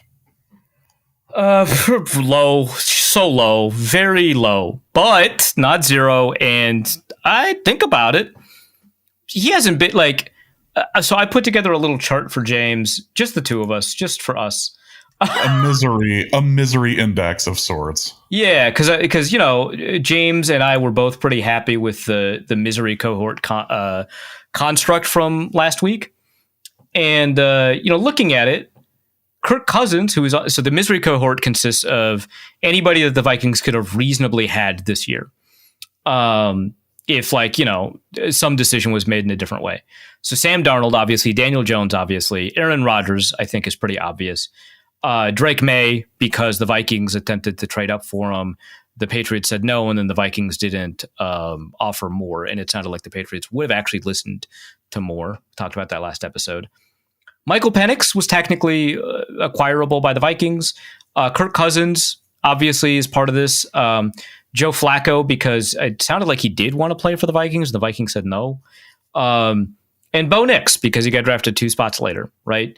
And then J.J. McCarthy as a comparison point for everybody in this misery cohort. Now, obviously, the cumulative effect of Joe Flacco, because it includes his Browns games, isn't that great, but he has been playing all right for the Bengals. But everyone else in the misery cohort, except for Aaron Rodgers, is about average or better. And so Kirk Cousins in EPA per play this year is about average, which would be a godsend, I think. So in some sense, yeah, but like it's that one, it just feels tough, feelings, I guess is where I'm at on that one. You can never go home again, and a quarterback coming home again is rare when it's successful. Brad Johnson did it before, but Fran Tarkenton did it before. That was a little different, I will say. Slightly.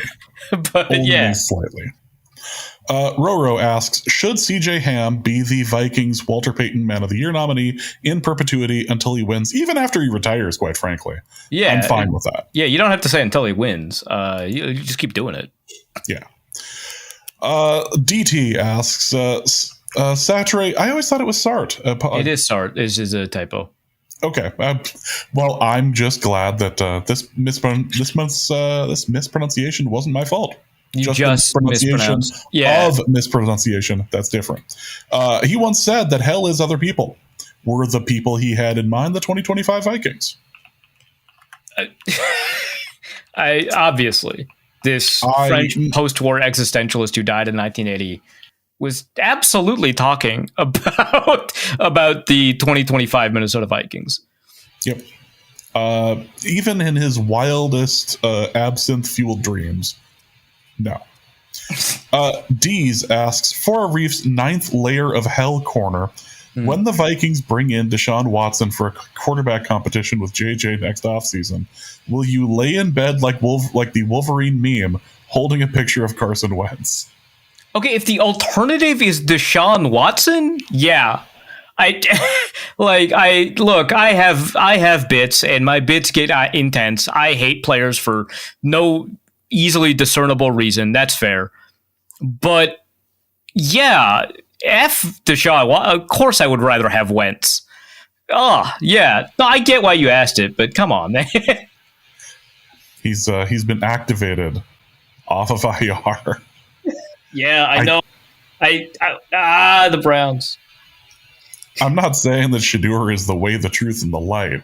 I am saying that maybe you let this one just go. Jack asks, I saw an ad recently from one of the AI companies integrating their model into glasses. This specific ad suggested sport use, saying athletic intelligence is here.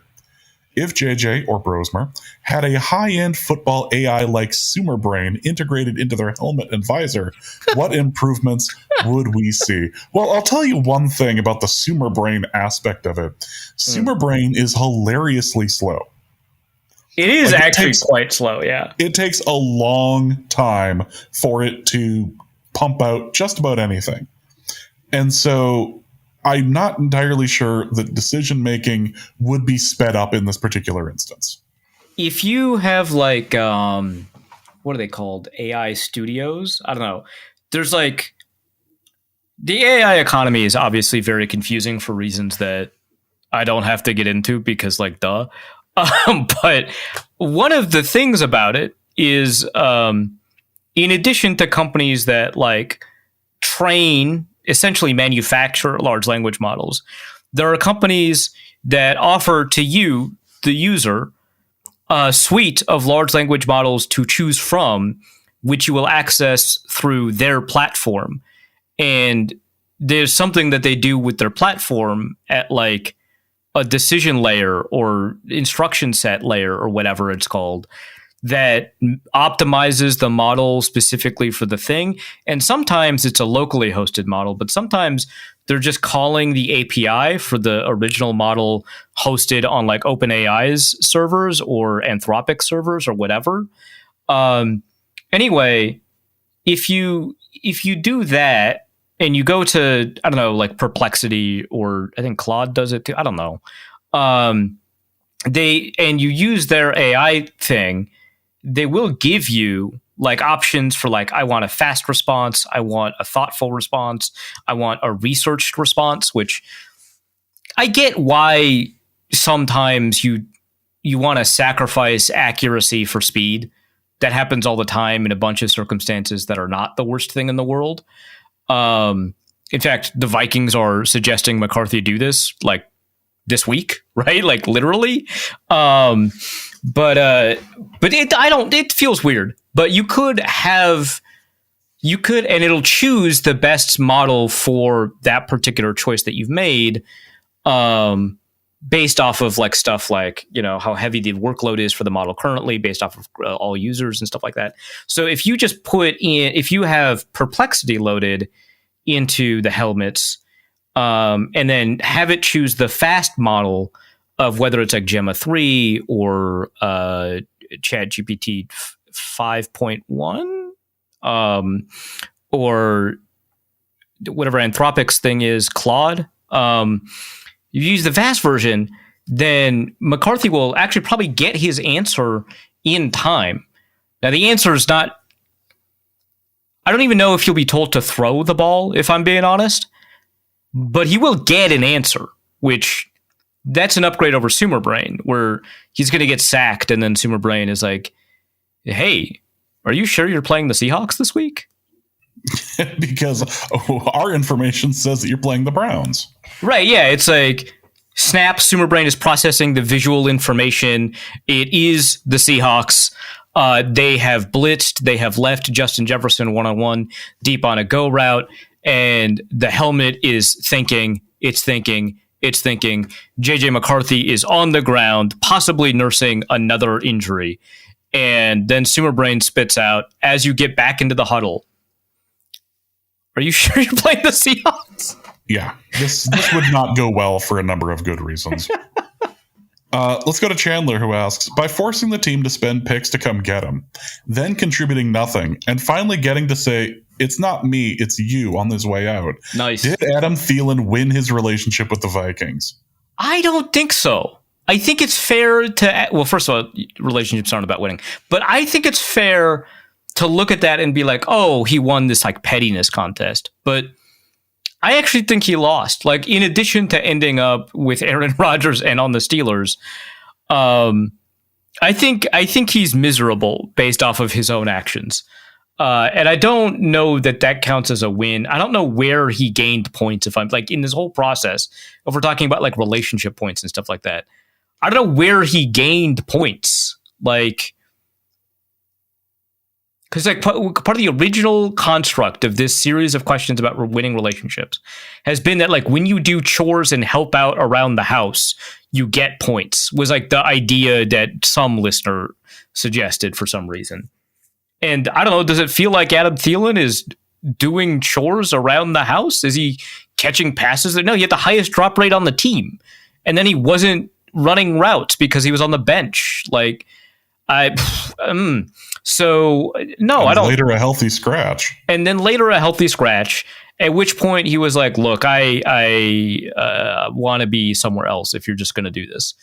And then the Vikings were like, yeah, how do we do this gracefully? Well, let's say you wanted to be on a team that's going to win playoff games this year or something. You wanted to contribute meaningfully to a winning team. That way you can pretend you didn't say that the Vikings aren't a winning team. Sure. I don't know, man. They fired him. I mean, he requested a release, but come on. Yeah. This was this was not necessarily your idea. Yeah. You get to retire playing with Aaron Rodgers. You have fun with that. Let's go to Longing for a Broken Carson Wentz, who asks, is Kevin O'Connell the God Emperor of the Vikings if he ends up fixing JJ McCarthy? Short answer, yes. Long answer, I guess it depends on what you mean by fixing JJ McCarthy. But like, because like if you turn him into like a league average quarterback, that super counts as fixing him. But like for all of that time and effort and energy for what? Bryce Young? Like that's what we got? Because Bryce Young struggled and trained and shouldered the slings and arrows of the Panthers fan base and David Tepper, depending on how mad he was that day, and turned into what looks like right now a league average quarterback. Hooray. So like that would be incredibly impressive if he did that with JJ McCarthy. God Emperor, I don't know. But I think the way the question initially reads and feels, I think the answer is yes. Also from him, for Arif's Vibes Check Corner, you've done the statistical analysis for the worst 14-game stretch of a QB room. But before the show, can you watch all of these seasons to qualify my feeling that the vibes are almost as bad as the top bad quarterback teams to confirm my take? I'm not willing to say they're worse than the 24-25 Browns. I'm just saying they're close. It's okay. So I didn't do that. I'm not going to do that. But I also like have a memory. Like again, like we might get caught up on the fact that I can't remember things I say when there's a microphone in front of me, which is fair. But that actually doesn't translate to other areas of my life. I do like remember watching football games, and I have watched these Browns, and I have watched those Jets, and I have watched those Bears. I've watched a lot of the teams. I've watched almost all of the teams that are on that list. A truly terrifyingly bad list. And no, that you can't. The vibes on the 3 Browns teams that ended up in the top 15. The vibes of these teams is so poisonous, so catastrophically bad. No. Like, remember the beer machines that were littered throughout Cleveland? I love those. That would just like unlock, and it like took too long. They were like concerned that it was going to take too long. That was amazing. Truly great. Jack Rackham asks, for Arif's inflammatory press conference questions corner, what question do you ask and of whom that elicited the most intimidating or rude response? So in your history of going to pressers, who's been the biggest, I was going to use a different word for it, but who's been an ass to you? I think we all know the answer to that. Mike Zimmer, easily. No question. Someone did respond to this because it was a question that was asked, I think, on Twitter. And someone did respond to that with like, well, Arif did make Eric Kendricks cry. But that was me being rude, not someone being rude to me, not eliciting a rude response. I don't think crying in response to it, if you haven't heard the story, I feel like I should clarify now that I've said this. I asked Eric Kendricks what it was going to be like to not play on the same team as Anthony Barr after having played with them all throughout college and all but 1 year in the NFL, the year before, Anthony Barr would like leave for the Cowboys, I think. Yes. And he hadn't thought about it. And so he thought about it for the first time in response to my question. And it was very emotionally impacting because it's not just that he and Anthony Barr played the same position, met in the same meeting room, and had like known each other for so long, being on the same team for so long. They were like best friends and roommates. like they were very, very close. And so I asked this question. I think it's a pretty reasonable question to ask. And I think it gives us a lot of understanding of who these people are as players and as humans, both Anthony Barr and Eric Kendricks. And it was more emotionally arresting than I had anticipated. And then a bunch of people were like, hey, you made Eric Kendricks cry, which is not untrue, but the way that you say that feels incorrect, right? Anyway, now that I've clarified that, this has happened obviously multiple times with Mike Zimmer, but I think one of the things was I was asking Mike Zimmer about clock management, which this was perhaps the 100th time this guy has been asked about it. Because if you remember, he was pretty bad at it. And he got pretty sensitive to being bad about it, not just because he got asked about it all the time, but because he would spend so much, like genuinely so much time trying to get better at it. He spent so much time trying to get better at it. They spent so much time in the off season, both in like training camp, where they would set aside more time than you'd typically expect for stuff like 2-minute drills, 4-minute drills, etc. To just nail, and he would talk to all kinds of people to just nail down the time management stuff. And then time not in training camp, just like in his office on his own, going through scenarios, reviewing film. He spent so much time getting good at it, and he couldn't get good at it. And he doesn't respond to frustration with amicability. Right? maybe the most generous way to put that. And so after they lost a game, I believe it was to the Saints, because I asked the same question to Kirk Cousins in a loss to the Jets. They lose to the Jets? Jesus. I'm just trying to remember. Did that happen? But yeah, this is like one of those Saints games that they didn't win. And I asked a question about clock management, and he just got real PO'd about it.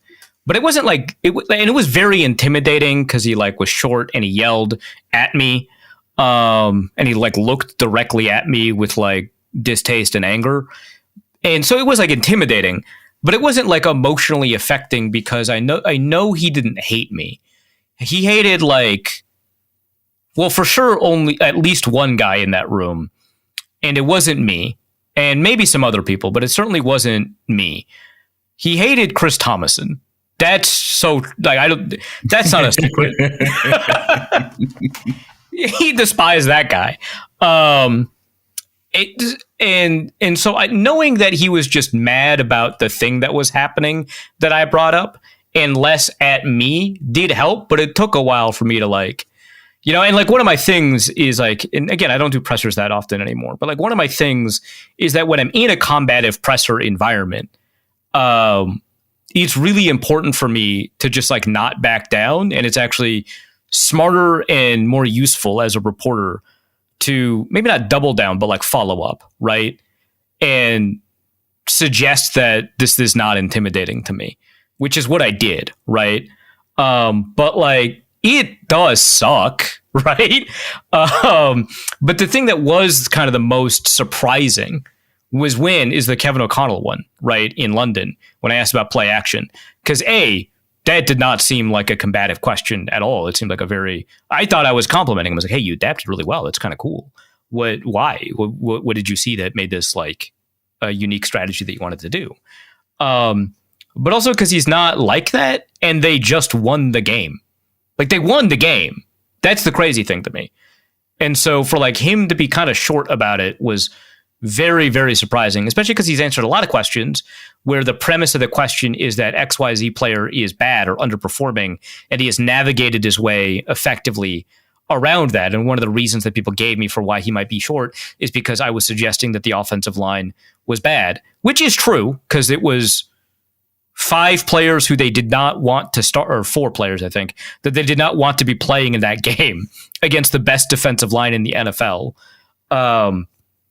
So, like, I think it would be fair for me to be like, hey, these guys suck. Is that why you did play action? But I didn't. I was just like, is the matchup, like, there's a really good defensive line. And he's answered a ton of questions about where the premise is the player is bad, and he navigates his way around that. And so I don't think the response that people gave me for justifying this, that he didn't want to throw these offensive linemen under the bus, really makes a lot of sense given his history of answering very similar questions. So that one was the most surprising. He's not very intimidating. I think on purpose, he tries not to be, right? But it was the most like, what in the world just happened moment. Because when Mike Zimmer yells at you or snaps at you, it's like, yeah, I bought into this. I walked into this room knowing who this guy is, right? But that one I was like, what in the world? Yeah. We're about to go off the rails. Let's go to Hafnium, who asks, for Arif's philosophy of ethics corner, is it unethical to embrace a feeling of schadenfreude? As a Packers fan, I have really been enjoying listening to the Norse Code podcast lately as Arif slams the Vikings and talks about how historically bad the quarterback play has been. Am I being immoral? So no, I don't know I'm going to step in here. If you need to enjoy somebody's downfall from grace, I think that that's totally fine. You should be allowed to do that. Even if it involves buying a billboard and putting a picture on it. Like, there are options that you can go to depending on your financial situation, depending on your level of petty, depending on all of these things. Enjoy getting in the mud for a little bit. Don't spend too much time because you'll get stuck, but spend a little time. Yeah. Just trying to figure out how to like obliquely reference what we're talking about without talking about it. My brain is like, nope. No, okay. Join the Discord if you want. Yeah, join the Discord. There's an enormous amount of insane lore attached to this answer that James just gave. Anyway, Hafnium, had I known you were a Packers fan, I would not have complimented you for being so persistent about asking that question from last week, and now I regret that. Second, no, it is not unethical. And a lot of my understanding of ethics, everyone has a different understanding of ethics, so this is obviously like my take on it as opposed to the truth, right? But in my opinion, my take is that it's not necessarily unethical to embrace a feeling of schadenfreude, because very little of my ethics are grounded entirely in your state of mind when you perform an action. To me, it is more important about your impact on the world, which is not to say intent never matters or whatever, right? But like, it is less important to me than it seems to be for a lot of other people. And so like feeling is really difficult for me to talk about in terms of ethics. But second, it is unethical to be like a Packers fan. So like, are you being unethical when you listen to a podcast about historically bad quarterback play? In a vacuum, no, but you specifically are because you are a Packers fan. So you're doing that in an unethical state of being, which is not a great concept to apply to literally any other area of life. And so don't think about it too much. But here, it's true. Let's go to our next question, and we're off the rails now. Skimble Shanks the Railway Cat asks, for our reefs, I'm just trying to read, but there's a car alarm going off outside corner. I think this is the first time we've been here, but just correct me if I'm wrong. But who knows? Where do car alarms rank in the pantheon of terrible inventions? I mean, they're bad, but like I could have used one, I think, personally. Which time when the car was stolen? I could have used one several times. In the 2 theft period, 3 times I actually could have used it. Because remember, the first time the car was stolen, they just broke the window. Yeah, it got broken into first, and then the cops stole it. So on the same day, by the way, just like 8 hours apart. So there would have been 2 car alarms that day, and then the other time it was stolen, a car alarm. So that would have been nice. They are annoyances, but the thing is, car alarms are effective insofar as the existence of car alarms does deter criminals or requires a higher level of criminal expertise. And so people anticipating a car alarm, if they don't already know how to beat that car alarm, will avoid cars that have it. And so they are annoying when you hear them, because usually no one is attempting to steal a car when the car alarm goes off, because the job is actually to prevent the car alarm from going off by just, all of that. So it's a pretty useful invention. It just, hearing it is never good for anyone. So I get what you're saying. Let's go to Football's Misandrous Niche, who asks, for our Reefs Male Loneliness Crisis Corner, could the male loneliness epidemic potentially be a reason for the Vikings' bad quarterback play? After all, now that J.J. McCarthy has a kid, his wife is spending time on raising his child instead of performing roles such as getting him a beer. And as Max Brosmer now plays in the woke, bombed-out husk of central Minneapolis, all the ambient pronoun energy must have really crushed his spirit. How do we modify the game day experience so that the male soul isn't crushed by, in the Petersonian niche, chaotic feminine energy, and does it involve hating even more minorities? This is such an outstanding question. So much to unpack there. There's so many layers, like an onion, I think, of this question. I do want to issue one correction to this question, which is that Max Brosmer did play last year in the woke bombed out husk of central Minneapolis. It's not a fun walk. It's not very walkable, but from a distance perspective, you can walk between Huntington Bank Stadium and US Bank Stadium.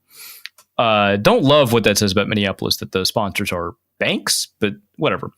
At least those 2 stadiums aren't casinos like the one in St. Paul now. Right. God, yeah. Thanks, James. That's doing what I can. Yeah. Which I forget what casino did it. Don't remind me. But they haven't updated anything about the way people refer to that stadium to say not Excel Energy. The road is still called Excel Energy Road or something like that. Anyway. So to avoid chaotic feminine energy, which I believe is a dragon, if I'm following the maps of meaning correctly. It's been a while since I've read Jordan Peterson. So you'll have to forgive me. But I think modifying the game day experience to prevent embedding the dragon, which is negative, by the way, it sounds positive, obviously, into the psyche of the football players on the Minnesota Vikings. I think you probably just have to get rid of the end racism in the end zones, and I think you're good, right? if that's all it takes to fix JJ McCarthy, Yeah. I think it's time to end racism. Yeah. Let's clip that out of context and ship it. Yeah. Room Temperature asks, for James's parenting corner, at the Costco I work at, sometimes if a kid is sitting in a cart, I hand them something and tell them to, quote, hold this or watch this. Is this a good way to teach 5-year-olds about responsibility for when they reach the labor market in a couple of years? A couple of years? God damn. A couple of years? Costco's better than that. I know that. So were child labor legal, they would not be employing it. But the one company I feel confident saying that about.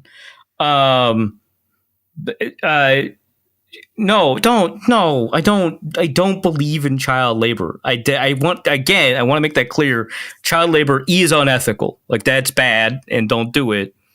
And it's kind of cute to hand a kid something and just say, "Watch this." That is funny, actually. But I don't think that you're job training them. No. No. Let's not do that. Kenneth Allen asks for James's Norse Code Cinematic Universe Corner. On the most recent bonus episode, you mentioned that you deserve royalties for the Heisman House commercials. Which other Norse Code bits are you looking to option next? Oh, wow. That's a rich universe. Well, this is a question for you, so I'll let you answer it. My first thought is going to have to be about some form of like Melissa thing, because that bit became more real, in quotations, as time has gone on, including asking her directly on podcasts. Just an outstanding life cycle for that bit. It's so, we really knocked that out of the park. I think the whole Case Cookus somehow becoming a household name. Speaking. Yeah, that'd be nice. That should be a thing. As long as we're going down that path, the Ben DiNucci thing. I think that we can take some credit, and JMU. I think JMU's ridiculous level of success, we should absolutely take credit for. The fact that Schefter just tweeted out about who the next coach of JMU is going to be, like, that means something. Yeah, that's crazy. Yeah. Not something you would have expected 4 or 5 years ago. So I think that's also, like, JMU is like ranked. Like, that's, well, I guess not by CFP, but they're ranked in the coaches poll and the AP poll, if I remember correctly. I thought they were finally ranked in the hell yeah. CFP Let's go. Let's go Dukes. Like, that's crazy. They have an actual chance of making the playoff. Yeah. That's crazy. It's not high. Like, they were no, it's not. Like, I think, like, a bunch of stuff has to go right. It is possible, but, like, a bunch of stuff has to go right. They were in the FCS like 4 years ago, right? 4, 3, 4? 4. That's insane. If only other FCS programs that had success recently were brave enough to accept this challenge. But alas, no. And DSU is starting to get offers from divisions. They're starting to. Yeah, but like it was never a question of whether or not a division. Like, obviously the television rights problem for them has been an issue. So they weren't going to get Big Ten interest in the old alignment, but that was never the issue. The issue has always been on NDSU's side. And from, like, I think a legitimacy standpoint, like, if I were going to drop the bit for a second, I think a lot of it just has to do with stuff like stadium size, which are requirements for, like, divisions in the FBS level, and, like, scholarships and stuff like that. But yeah, I think it was always from the NDSU side about their lack of interest. Because I remember a bunch of NDSU fans were talking about, like, well, you know, no team wants NDSU in the conference because they're just going to beat everyone in the conference, which is, like, not how conferences work, actually. They want good teams in the I promise you. If you added an outstanding team to a conference, they would be happy. And that argument is now so much more obviously true based off of the insane realities of conference alignment nowadays, but was true 10 years ago too, when people were being weird about it. Yeah. The Mid-America Conference would absolutely love that. Are you kidding me? That's insane that they wouldn't want a good team in the they're afraid that NDSU is going to beat Toledo? Shut up. Sorry, I got on my horse again. Nope, that makes sense to me. Let's end with my 5-year-old plans to replace me with a question for Arif's Virgin Birth Corner. Great. Good. Is this a corner we visited before? Probably, actually. Longtime listeners of the show will have to answer this one. Question for Arif's Virgin Birth Corner. Recently, Joe Rogan speculated that AI could become Jesus because there's nothing more virginal than a computer. Does Arif agree that computers are virgins, and are all computers virgins, or only some computers? That has to be the funniest way Joe Rogan could have arrived at that conclusion.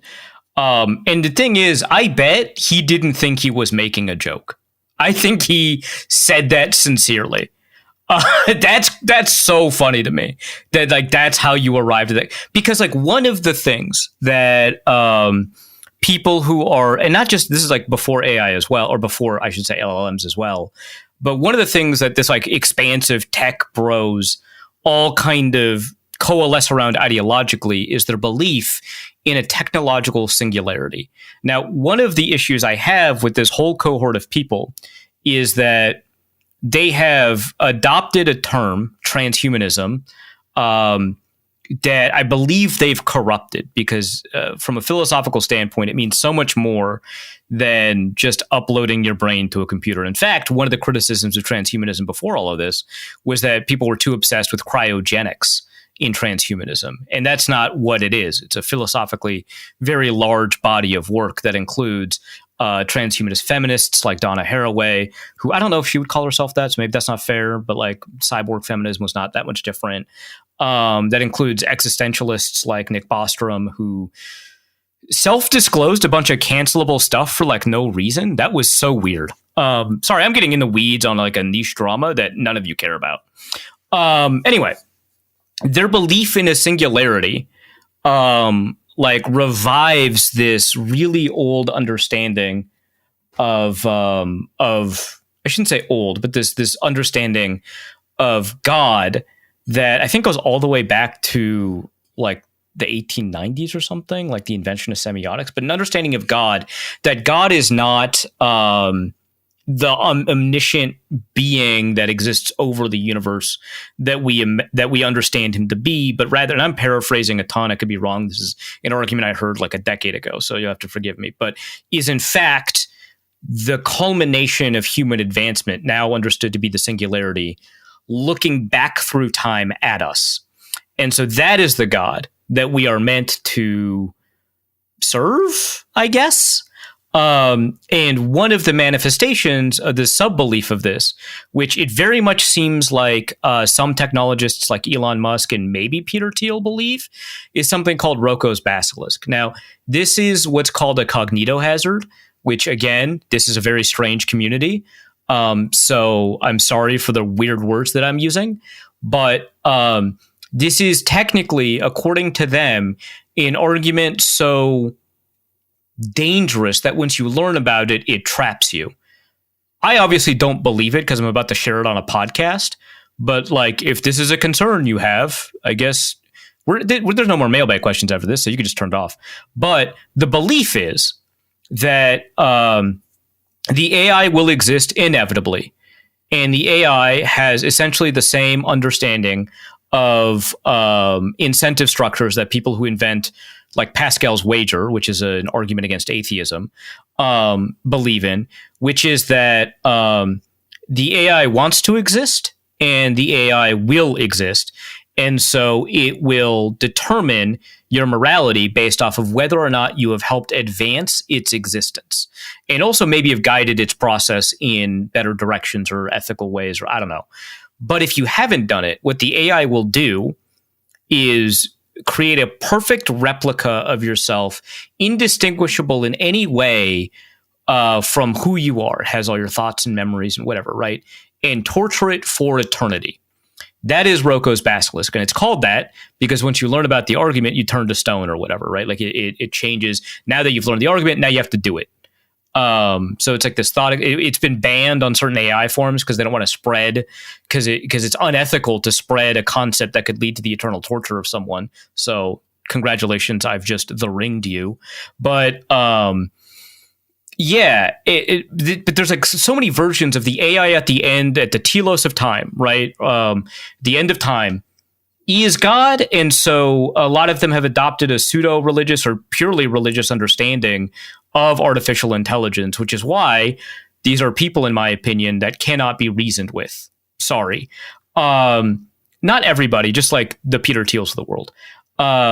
And when they bring that interpretation to someone like Joe Rogan, who is super well equipped to understand the thing I just said, of course, wants to be a host that gives space to his guests when they say crazy stuff like that, will reinterpret in ways that he can understand and be like, oh, like the God I know, like Jesus. Oh, here's a thought. Computers are virgins, which is a beautiful concept, honestly. But at the same time, you have to come up with an understanding of what sex is in a world where everybody is uploaded. And so what does sex mean to a computer? How can a computer have sex? Because if we're all uploaded into consciousness and we're all supposed to have access to all of the experiences that humans have access to, that would include coital relations. And if that's the case, how, if it is possible for a computer to have sex, I would posit that every computer ever has already had sex. And so there are no virgin computers. So that's my answer to your question. You know, it's funny. So this is obviously the end of the show. That is not the first time that we've ever actually spoken about the basilisk before. Oh my God, this stupid show. What? This is not the first time that this has come up. Of course not. This has come up before. So I hope I explained it better the first time I talked about it. I didn't think I did a very good job here. That is going to be it for this episode of Norse Code. We apologize for Arif the ringing you. In 7 days, guys. What do you have to plug for the next 7 days? Eternal torture in a machine prison of its own making. And also Wide Left Football, which is not, I think, materially different than the thing I just said. Over at Wide Left, we got a couple of stories this week. We got one from Luke Braun about whether or not Bryce Young is fixed now. I think that that's a pretty reasonable story from the perspective of thinking about quarterback development, especially as it relates to J.J. McCarthy. There is Matt Freese saying, has Dallas turned the corner? We love that headline. I did get some feedback that some people thought I was talking about the Dallas Cowboys, who you could also have asked that question of before tonight's game. But fair enough. No, this is about Dallas Turner. And I think my piece, It Got Worse, about J.J. McCarthy, or about Max Brosmer, is also pretty good. So that's over at Wide Left Football. We've got some other pieces coming down the pike, including Luke continuing the series about evaluating quarterbacks with broken mechanics, because that is just, it's funny that he's been forced to do that. Well, that's going to be it for this episode of Norse Code. Hope you guys have enjoyed it. For Arif, my name is James. Thank you guys so much for listening. And please remember that you never want to go double Ngakwe.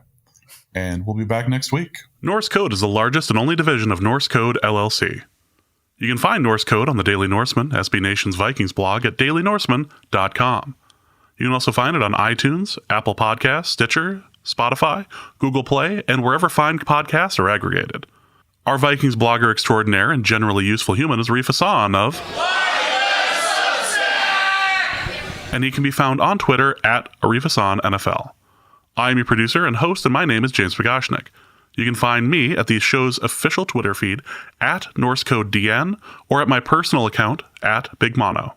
If you'd like to donate a few bucks to the show, you can do so in a couple of different ways. You can go to patreon.com/NorseCode and donate there. For $3.50 a month, you get bonus material and more. You can also go to paypal.me/NorseCode for a one-time donation, or you can go to norsecode.threadless.com and pick up some Norse Code merch. Any questions or comments that cannot fit in a tweet can be sent to norsecodepodcast@gmail.com. On behalf of the Norse Code staff, we thank you so much for listening. Our formula is this. Hey, all things are possible through the power of Ben DiNucci.